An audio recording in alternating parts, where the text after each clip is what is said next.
The duties of a mixed deck operator are to make sure that we follow the recipe from start to finish. And we have to follow that recipe because that's the reason it comes out good and safe for consumers to eat. The row has a lot of physical challenge. There could be times that we do 10 batches of 72 bags of sugar per batch. So you're looking at 10 pallets. It's 50 pounds. Yes, it's pretty heavy, but you could do it. That's the challenging part that people see and they're like, oh, it's too heavy, 50 pounds. But I enjoy it. It's like you're cooking something here for thousands of families that they're gonna consume, right? So you have to take pride of what you do. The spices are a little strong. You get used to it. It's nothing that you could say, oh, it smells bad. No, they're all spices.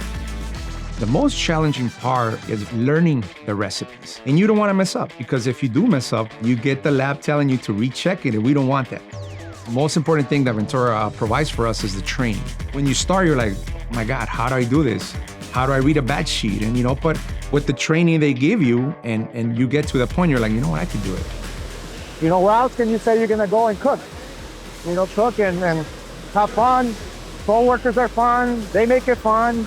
We just have a great time. For me, it's the cooking. It's fun. Pretty cool to know that you can make stuff for people, even for my family, and knowing that it's gonna come out good and they'll enjoy it.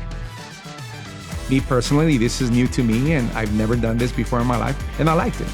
It might be a little intimidating at the beginning because all the stuff that you gotta learn, but once you learn, it's satisfying. You just wanna do it. I look forward to coming and just cooking, what I call cooking.